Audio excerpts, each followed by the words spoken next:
Welcome to Pulse, today's hotel, restaurant, and bar industry news. A deep dive from HRBUniversal, navigating your industry. With insights from leaders. Burger King aggressively reclaims the #2 fast food crown, while Panera risks a catastrophic corporate brain drain. And a casual steakhouse tests the absolute extreme legal limits of the federal government by serving THC cocktails. I mean, we are looking at a fundamental dismantling of the traditional hospitality playbook here.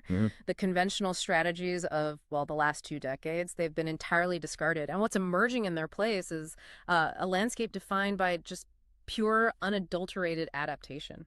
Welcome to Pulse, today's hotel, restaurant, bar industry news deep dive, brought to you by HRBUniversal. We are delivering the critical updates, trend analyses, and operational intelligence you need to stay ahead in hospitality. Yeah, and we have a lot to cover today. We really do.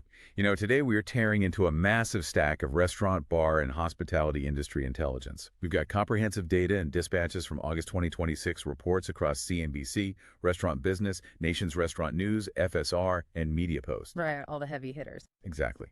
And as we were synthesizing all this information, a very distinct, unavoidable overarching theme just started to emerge. We're witnessing the total collapse of the middle ground in this industry.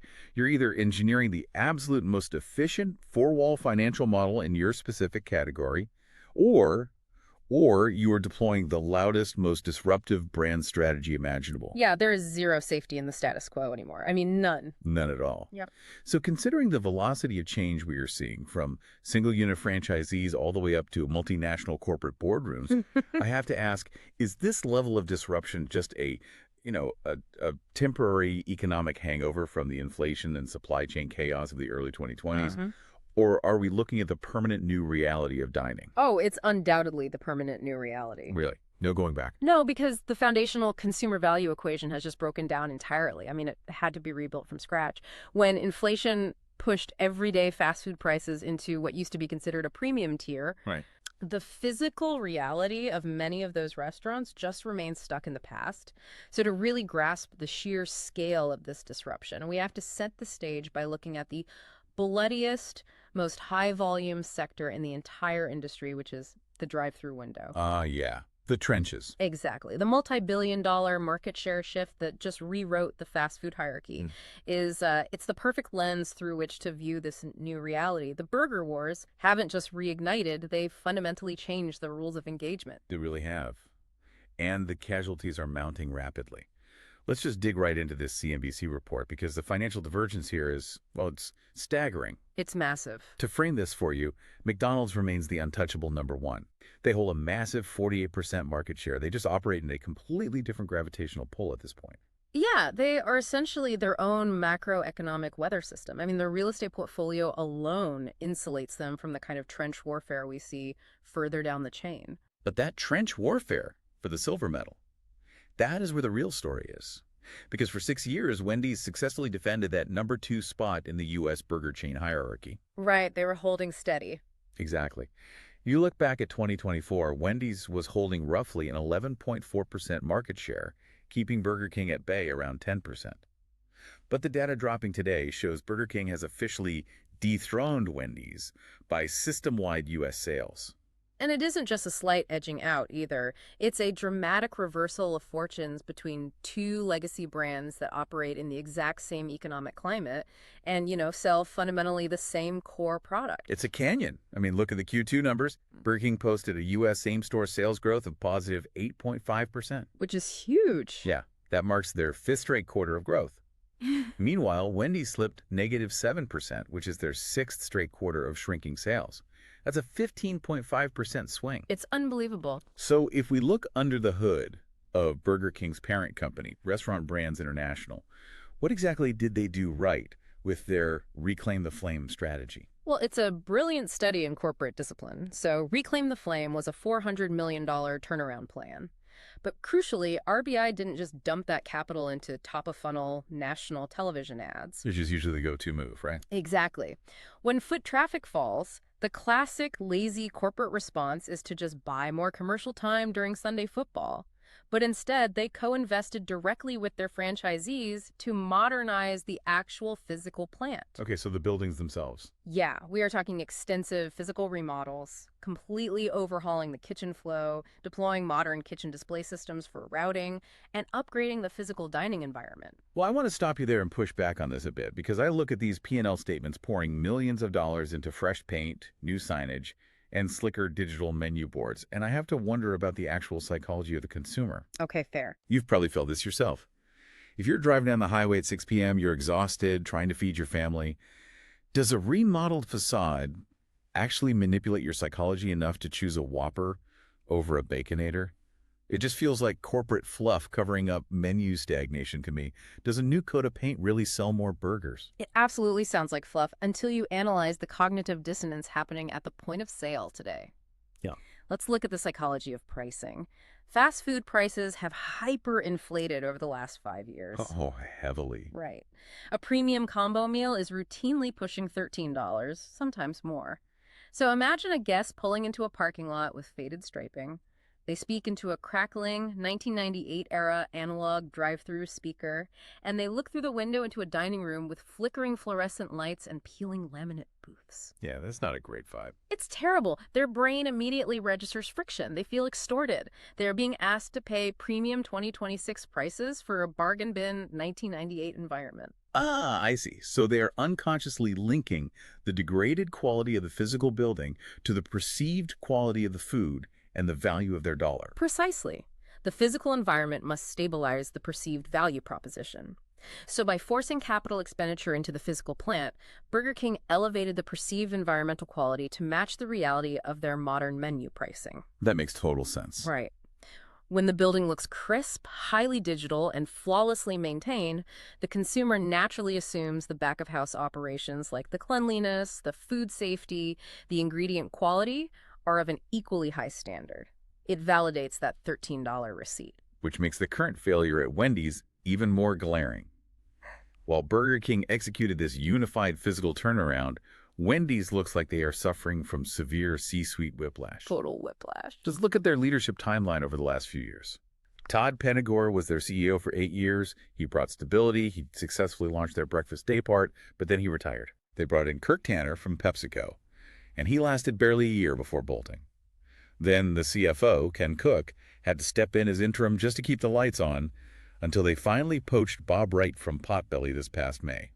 And leaving a massive publicly traded restaurant conglomerate after 12 months is a blinding red flag for institutional investors and franchisees alike. I can imagine. Yeah, it usually indicates profound internal strife or a complete strategic breakdown with the board of directors. And that level of instability at the very top trickles down to unit-level execution with terrifying speed. But I'm trying to figure out if Wendy's failure right now is purely a symptom of that leadership instability or if their actual fundamental economic model is breaking. Sure. I mean, their entire brand equity relies on the promise of fresh, never frozen beef. Right. In a highly inflationary market with volatile transport and commodity costs, isn't that specific supply chain incredibly fragile? It is intensely fragile. And that is where the unit economics start to bleed. Bob Wright, the new CEO, was shockingly candid on their recent earnings call.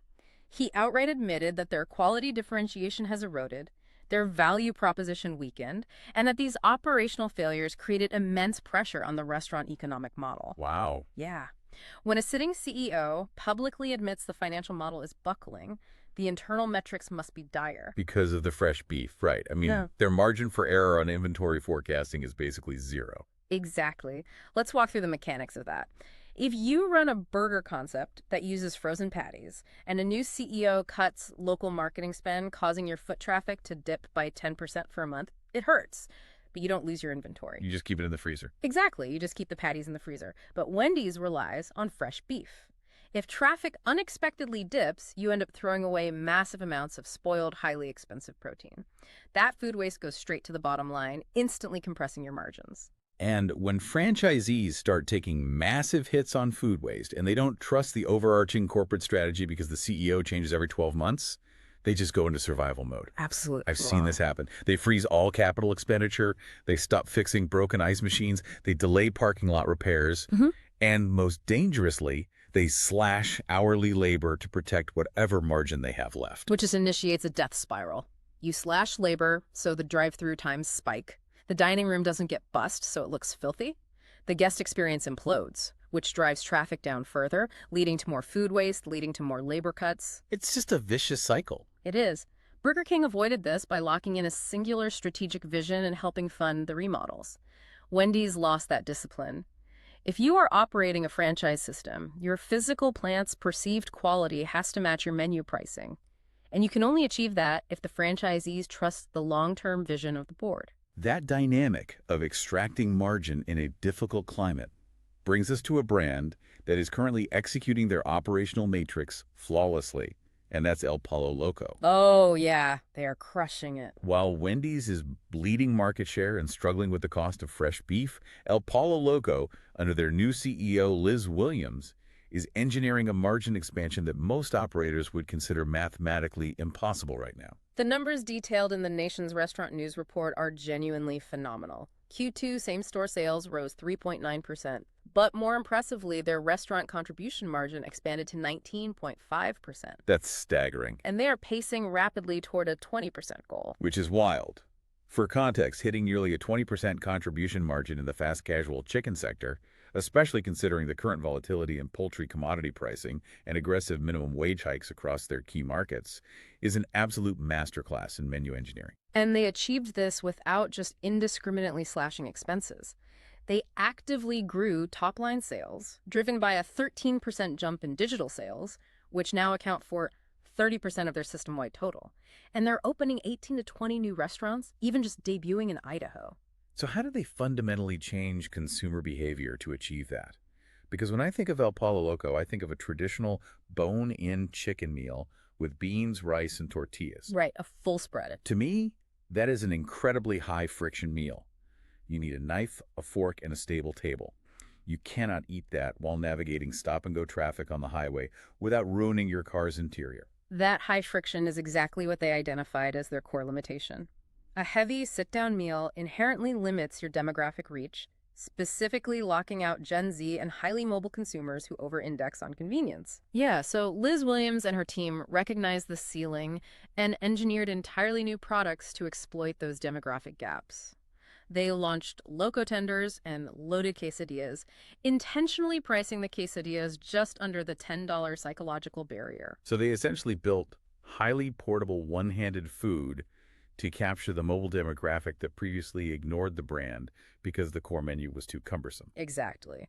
But the operational masterstroke that really jumps out from this report wasn't the chicken at all. What was it? It was their new beverage platform, specifically the horchata iced coffee with cold foam. I am so glad you brought this up. When I first read about a fire-grilled chicken chain heavily pushing a premium iced coffee platform, I was pretty skeptical. I felt like total brand dilution, just a desperate grab for Starbucks overflow traffic that didn't fit their culinary identity. Sure, it sounds a little out of left field. But when you break down the financial mechanics behind it, Yeah. It's actually genius. It is brilliant because it is designed to capture the 2:30 p.m. snacking day part.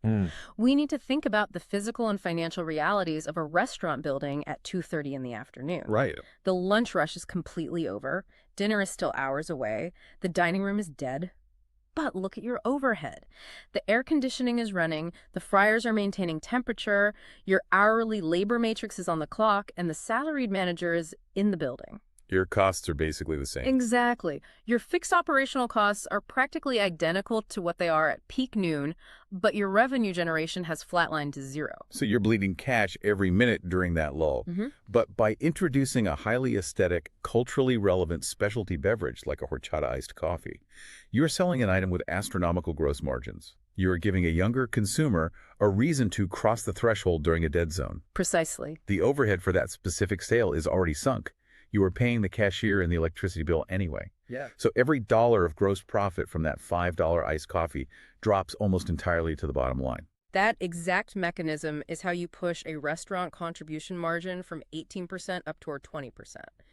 You aren't adding labor to prep the coffee, it's just ice, syrup, and cold brew.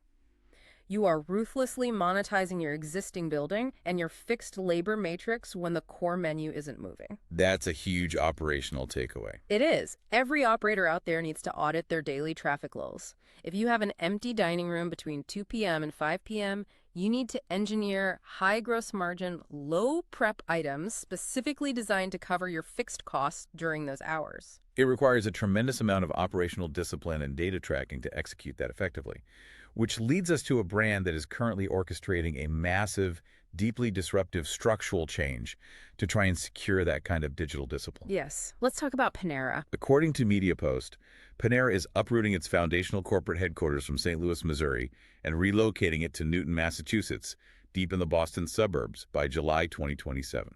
And relocating a corporate headquarters is profoundly disruptive under the best of circumstances. But for Panera, they were literally founded as the St. Louis Bread Company. Right. Their entire cultural identity, their legacy, is anchored in that Midwest heritage.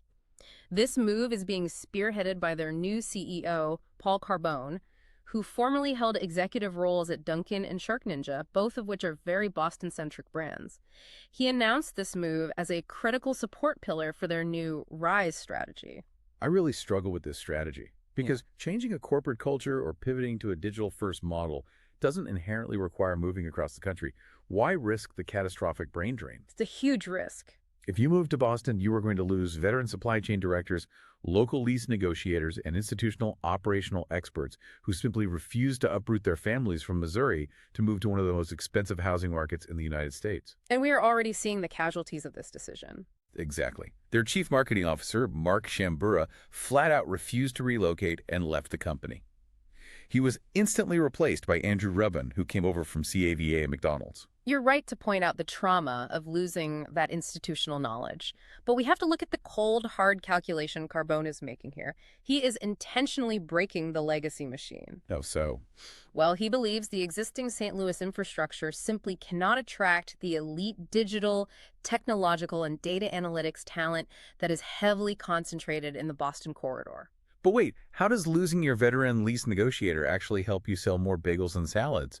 I'm not seeing how trading real estate expertise for app developers guarantees survival. Because the battleground for casual dining is no longer just about securing a good corner lot, it's about the omni-channel tech stack. Let's look at what a digital tech stack requires in 2026. You need advanced loyalty algorithms that use machine learning to predict what a customer wants before they even open the app. You need frictionless, off-premise digital routing that interfaces perfectly with third-party delivery drivers. You need dynamic pricing models. Right. Carbone is trading short-term, localized institutional knowledge for long-term omni-channel survival. He is betting that if he doesn't secure top-tier tech talent from the Boston ecosystem talent that usually goes to pure tech startups, the brand will face total digital obsolescence. And in his view, digital obsolescence is a far greater existential threat than losing a few good lease negotiators. Wow. So he is essentially saying that the DNA of Panera has to fundamentally change from a bakery cafe company that uses technology to a technology company that sells bakery cafe items. Exactly. And if the current human capital in St. Louis can't execute that, you just have to burn the boat and move to where the talent lives. A brutal reality for legacy operators. You have to constantly evaluate if your current team can actually build your future architecture. Absolutely. And while Panera is taking massive structural risks at the corporate level, we are seeing operators at the unit level taking even wilder risks to capture market share. Some of these brands are venturing into regulatory and compliance areas that are, frankly, incredibly dangerous. That is the perfect pivot into our next block of reports, because we are moving from corporate boardroom strategy into the literal Wild West of menu innovation and legal compliance. Yeah, let's talk about Logan's Roadhouse. Yes, Logan's Roadhouse. They are a casual dining steakhouse, but they are deploying what can only be described as shock and awe tactics. Their culinary director, Louis Haro, recently launched an Uncrustables burger. I still can't believe this one. Yes, a burger where the traditional brioche buns are replaced by 2 deep-fried beer-battered peanut butter and jelly sandwiches. It sounds completely unhinged on paper. It violates almost every rule of traditional culinary balance. But we have to view this not as food, but as pure weaponized stunt marketing. I mean, Haro even admitted he didn't expect this to become a permanent pillar of their product mix. So what is the actual mechanism at play here? Why put it on the menu at all? It's designed specifically for top-of-funnel digital acquisition. The goal is to get a younger demographic to see a bizarre TikTok video of this burger, send it to their group chat, and drag their friends into the physical restaurant out of sheer morbid curiosity. Ah, so it's just bait. They use the stunt food as bait. Exactly. The restaurant knows that maybe one person at the table will actually order the Uncrustables burger as a joke, but the other 3 people will order a traditional ribeye, a baked potato, and a beer. They rely on the core steak menu to retain the guests and drive the check average once the stunt food gets them in the building. But Logan's is pushing boundaries far beyond viral stunt food. They are stepping into a massive, highly volatile, legal gray area. They just rolled out hemp-derived Delta-9 THC cocktails in 14 of their Texas locations. This is where it gets really risky. Yeah, these drinks contain 5 milligrams of THC per drink, with a strict limit of 2 per guest. Now, we are reporting on this impartially. Regardless of where anyone stands on the complex politics of legalization and the Farm Bill, let's look at this purely from an operational standpoint. How on earth are they legally serving psychoactive beverages alongside steaks and margaritas in a state like Texas? They are heavily exploiting a highly specific, very narrow loophole in the 2018 federal Farm Bill.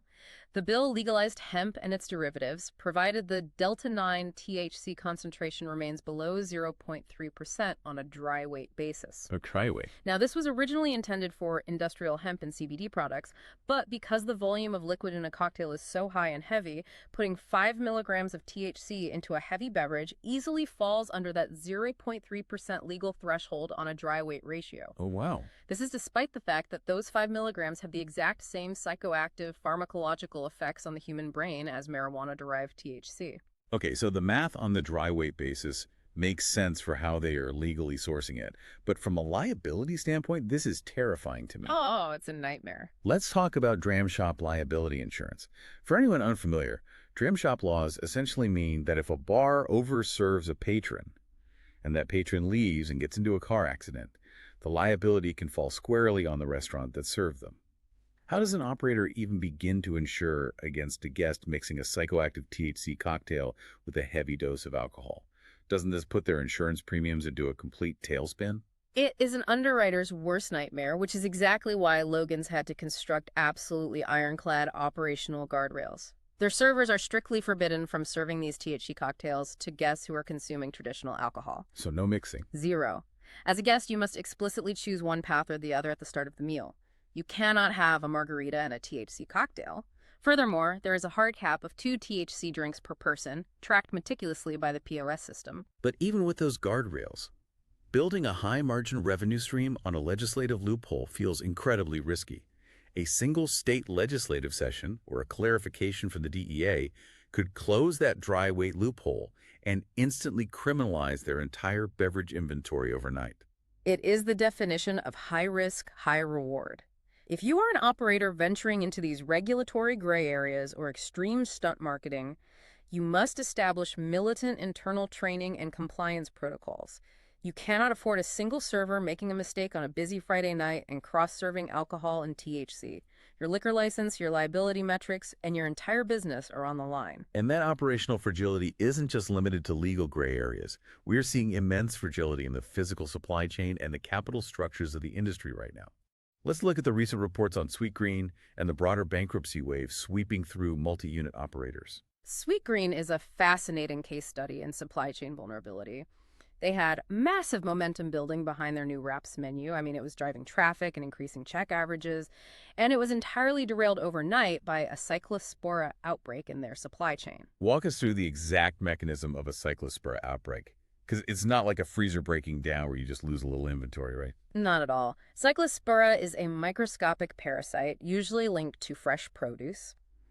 A single FDA flag on a supplier freezes your entire supply chain instantly. You don't have days to react. You are literally pulling product off the make line mid-service. Mid-service. Yes. Managers are scrambling to retrain staff on substitute items on the fly, updating digital menus across hundreds of stores to remove the affected ingredients, and dealing with massive PR crisis management.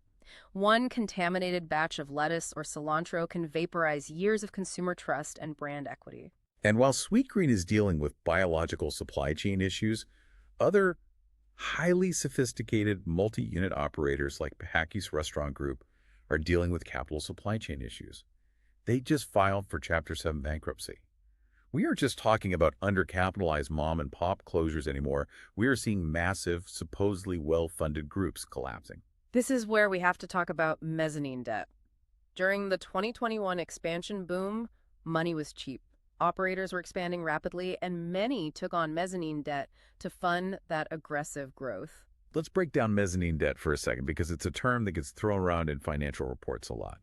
Imagine you're building a massive new flagship restaurant. Your primary bank loan covers 80% of the construction cost. You have 10% in cash. You need that last 10% to finish the build. A mezzanine lender gives it to you, but it acts as a hybrid of a loan and an equity stake. It comes with incredibly high interest rates, and if you default, they get the right to take over your equity in the business. That's a perfect analogy. In 2021, when consumer spending was wild, operators felt they could easily outrun those high interest rates with pure sales volume. But now, the macroeconomic environment has shifted. Interest rates are up, making any variable debt suffocating, labor costs have hyperinflated, and most importantly, consumers are resisting further menu price hikes. The math just stops working. Exactly. The math simply stops working. Your cash flow is entirely consumed by servicing the debt, leaving absolutely nothing for operations. So the actionable takeaway here is twofold. On the operational side, rigorous food safety compliance like ServSafe and FDA adherence and extreme vendor diversification are existential. You cannot rely on a single farm or distributor for your core ingredients. Right. And on the financial side, hyper-aggressive expansion built on volatile debt structures is just a ticking time bomb when the economic weather changes. Absolutely. And speaking of the hidden architecture that keeps a restaurant running, we need to discuss the invisible plumbing of the industry, point-of-sale architecture and commercial broadcast rights. The reports highlight a massive legislative shift that operators need to prepare for immediately. Congress just passed the Common Sense Act, which implements a penny phase-out with new rounding guidelines. Now, setting aside any political feelings about the penny, from a purely operational standpoint, phasing out a 1-cent coin sounds like a trivial administrative change. Why are you calling this a crisis for point-of-sale architecture? Because of the mathematics of tax reconciliation. Legacy POS systems are hard-coded to calculate local, state, and federal taxes down to the exact cent. Let's say a guest's meal comes to exactly $15.04. Under the new Common Sense Act, if you hand the cashier a $20 bill, the transaction gets rounded down to $15 flat. Okay, the customer essentially saves 4 cents and you give him a $5 bill and change. Simple enough. But if the very next person in line buys the exact same meal and swipes a credit card, the system charges the exact amount, $15.04. There is no rounding on digital transactions. However, your local tax authority still expects you to remit taxes based on the exact unrounded percentages of your gross sales. Oh, I see the nightmare now. When you run your end-of-day reports, your gross sales ledger, your physical cash drawer, and your digital credit card batches are completely out of sync. Exactly. You are looking at massive reconciliation discrepancies, which opens your accounting department up to severe audit liabilities. The software cannot inherently reconcile these split tenders without a structural update. Wow. Operators must urgently engage their POS software vendors today to ensure their split tender rounding algorithms are legally compliant before this takes effect. You do not want to be fighting with the state tax board because your software rounded down 100,000 cash transactions over a year. That is the definition of invisible plumbing. You don't think about it until it bursts. And the other piece of invisible infrastructure, keeping a specific sector of the industry afloat right now, is commercial broadcast rights. DirecTV just partnered with EverPass to maintain commercial streaming of NFL Sunday Ticket for hospitality venues. On the surface, this sounds like boring corporate synergy, just two companies signing a contract. But for the sports bar sector, this deal is a matter of pure survival. Why is it so critical? You really have to understand the fragile economics of a sports bar during the third and fourth quarters of the year. Their entire business model relies heavily on a demographic I call the 4-hour squatter. The 4-hour squatter. I love that. Define that guest for us. So this is the highly engaged fan who walks in at 1 p.m. on a Sunday specifically to watch an out-of-market game that they cannot get on their basic cable package at home. They claim a prime booth or bar stool. They order a massive plate of chicken wings. Now, due to volatile wholesale poultry costs, those wings are often priced as a loss leader. So they make no money on the food. The bar makes almost zero profit, sometimes even taking a slight loss, just to get that fan in the seat. So where does the profit come from if they're sitting there for 4 hours eating break-even chicken? The entire profit margin of that 4-hour visit relies on the guest continuously ordering high-margin draft beer. Draft beer has an incredible markup, but without the commercial streaming rights provided by this EverPass deal, bars would be legally blocked from showing those out-of-market games. Right. So if the bar can't legally show the game, the squatter stays home on their couch. The loss leader wings never get ordered, but more importantly, the high-margin draft beer stops flowing. The entire Q3 and Q4 revenue model collapses. Precisely. If you operate a sports-centric venue, you must lock in your commercial broadcast rights well in advance. Furthermore, you should always tether your food promotions directly to beverage requirements. If you're doing a discount on wings during a long dwell time event, require a minimum beverage purchase to protect your margins. That is a brilliant operational tactic. You have to protect the margin on the dwell time. This perfectly sets up our final area of focus, which is full-service survival tactics. We are seeing a massive divergence in how sit-down, full-service restaurants are fighting to survive in a world dominated by convenience. It really looks like a battle between analog hospitality and algorithmic efficiency. Let's start with the absolute apex predator of the casual dining space, which is Texas Roadhouse. The numbers Texas Roadhouse is generating right now completely defy every modern macroeconomic trend we just discussed. They are the #1 casual dining chain in the U.S., operating 755 locations. They are generating an astounding $177,252 a week in sales per store. Wow. And their same-store sales are up 6.2%. Let's break that math down because it's hard to fathom. That translates to roughly $9 million annually in revenue per store. $9 million for a casual steakhouse where guests literally throw peanut shells on a wooden floor. And the most shocking data point in this report, they spend $0 on national TV ads. Nothing. Not a dime. They rely entirely on hyperlocal grassroots marketing. Their managing partners are physically leaving the building during the day to shake hands at local car dealerships, high schools, and office parks, dropping off boxes of fresh-baked bread. It is the ultimate analog marketing strategy. It builds deep emotional community ties that a national television commercial simply cannot replicate. But here's my question. You cannot push $9 million a year in heavy proteins through a commercial kitchen purely on folksy charm and community handshakes. If the dining room is all high-touch humanity and analog connection, what does the back of house look like to support that kind of insane volume? The kitchen is where Texas Roadhouse completely flips the script. While the front of house is analog, the back of house relies on cold, hard algorithmic optimization. Their kitchen display systems, the KDS, act as a highly advanced air traffic control tower for meat.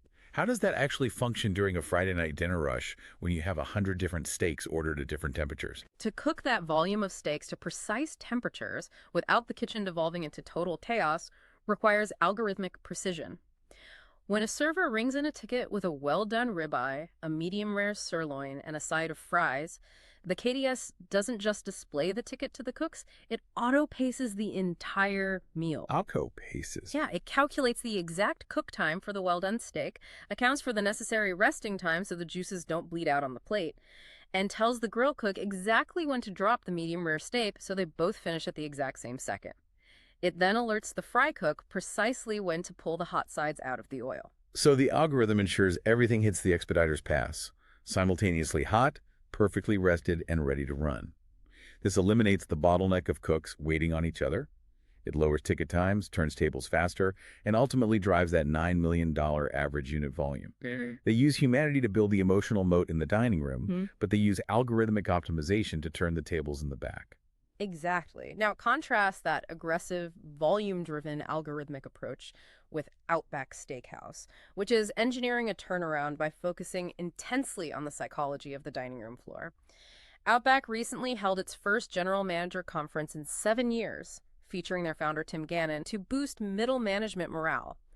But they paired this emotional pep rally with hard structural changes, most notably reducing server sections to just 4 tables. Now, explain the psychology and the math behind that, because intuitively, a server might think fewer tables means fewer tips. Why is a 4-table section better than a 6-table section? It all comes down to cognitive load and floor friction. When a server is managing 6 tables, they are constantly in the weeds. They are sprinting past tables, forgetting drink refills, and aggressively trying to turn the table to get the next one seated. Their brain is in panic mode. By shrinking the section to 4 tables, you radically reduce floor anxiety. The server actually has the cognitive bandwidth to eloquently suggest a premium upsell. They have the time to explain the tasting notes of a $12 glass of wine or suggest adding a bloomin' onion to the order. Which paradoxically raises their tip income. Because the guest feels genuinely attended to rather than rushed, the overall check average goes up due to the upsells, the tip percentage goes up because of the service quality, and as a result, staff turnover drops significantly because the servers aren't burning out. Precisely. The actionable takeaway here is that you cannot compete on speed with fast food. Full-service restaurants must compete on the experience. You have to weaponize back-of-house technology to lower ticket times, but protect your front-of-house labor matrices to ensure servers have the actual bandwidth to deliver genuine hospitality. Speaking of delivering hospitality differently, let's look at 60 Fines, a concept owned by FB Society. They recently hit $109 million in sales across 16 units with a very specific, unique hook. They serve 60 premium wines entirely on tap from stainless steel kegs. Yes, on tap. Now, when I hear wine from a keg, my mind immediately goes to a sticky frat party floor. How are they successfully convincing a premium dining guest who is paying top dollar to drink high-end wine out of a tap? Because it is an absolute logistical and environmental masterpiece. Let's talk about the traditional wine supply chain. When you open a bottle of wine, oxygen hits it. From that moment, the clock is ticking on spoilage. Furthermore, the industry standard for cork taint, where a faulty cork ruins the wine before it's even open, is around 3 to 5%. That is a massive amount of lost revenue poured straight down the drain. So how does the keg system bypass that? By using an inert gas system, typically argon or nitrogen, to push the wine through the tap. The wine in the keg never touches oxygen until it hits the guest's glass. It completely eliminates oxidation spoilage. There is zero risk of an open bottle spoiling behind the bar because a bartender didn't sell it fast enough. You completely eliminate that 3 to 5% product loss, driving your beverage cost percentage down dramatically. And the sustainability aspect of this is massive, which is a huge draw for younger, eco-conscious demographics. By eliminating heavy glass bottles, corks, and metal foils, the carbon footprint of oceanic shipping plummets. One keg holds the equivalent of 26 standard wine bottles. Plus, because there's absolutely no spoilage risk, they can offer tiny 2.5-ounce tasting pours. Right, which democratizes the premium wine experience. Exactly. If a guest just wants a sip of a very expensive Barolo, you can sell it to them without worrying about the rest of the bottle going bad. It is a brilliant rethink of packaging logistics. Every operator should audit their beverage program's waste. Rethinking packaging logistics can drastically lower food and beverage cost percentages while simultaneously appealing to eco-conscious consumers. And finally, let's look at a brand completely redefining the physical space of hospitality. Chicken and Pickle.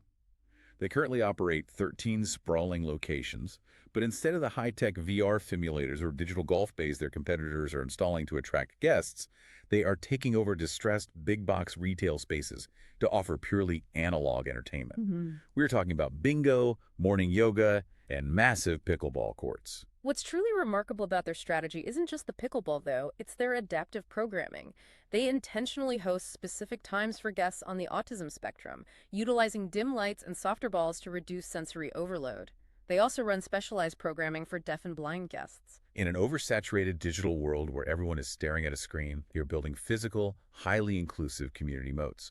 Physical community connection is becoming a premium commodity. When you create an environment that caters to underserved populations, you drive a fierce, emotional brand loyalty that a traditional dining room simply cannot replicate. We have covered a staggering amount of ground today. From Burger King's physical remodels and the intricacies of THC cocktail compliance in Texas, to the algorithmic perfection of Texas Roadhouse and the analog community building of Chicken and Pickle, it paints a picture of an incredibly diverse, vibrant landscape of independent choices and operational strategies. It really does. It feels like we are in a golden age of hyper-specific, customized hospitality models. But I want to leave you with a final, slightly provocative thought regarding all this diversity we've been praising. Whoa. We might actually be looking at the illusion of choice. What do you mean by that? Despite all the divergent branding, the unique menus, and the cultural identities we just spent an hour discussing, the industry is quietly, rapidly consolidating behind the scenes. Okay. For instance, if you look closely at the corporate structures, Culver's, the fiercely independent-feeling Midwest Butterburger chain, Yeah. and Jim and Nick's BBQ, a deeply traditional Southern smoked meats concept, appear to be worlds apart. Right. Totally different vibes. But they are actually sibling brands. They are owned by the exact same massive private equity firm, Rourke Capital. Oh, wow. So are we approaching an era where the diverse culinary landscape we see driving down the street is just a facade? Are these seemingly unique, culturally distinct brands just different marketing skins stretched over a centralized private equity machine? That's a real question. Are they just testing the exact same financial algorithms, the same real estate optimization models, and the same supply chain logistics on us, just painted different colors? It is definitely something to seriously mull over the next time you sit down, open a menu, and think you're supporting an independent brand ethos. It's the ultimate operational convergence hiding in plain sight. Well, on that slightly unsettling but fascinating note, that wraps up today's edition of Pulse. Before you get back to your floor or executive suite, make sure to check out the other powerful shows in the HRB Universal Podcast Network. Kitchen to C-Suite, your definitive roadmap for advancing hospitality careers from entry-level up to executive leadership. Mise en Place, culture-first leadership and organizational strategies focus on safety, compliance, and building top-tier workplace culture. The Recipe for Results podcast, extra fast, high-impact extras packed with operational tactics and actionable solutions. And 86ing the bad habits, cutting out systemic operational flaws, bad leadership habits, and inefficient practices across hotels, bars, and restaurants. Catch every episode of the HRB Universal Podcast on Apple Podcasts, Spotify, YouTube, or at hrbuni.com. Until next time, stay sharp, stay compliant, and keep your finger on the pulse of hospitality. On the go. Access the HRB network anywhere by downloading our web app at hrbuni.com map a map. Prefer the big screen. Stream the podcast directly on your TV via Roku or Fire TV.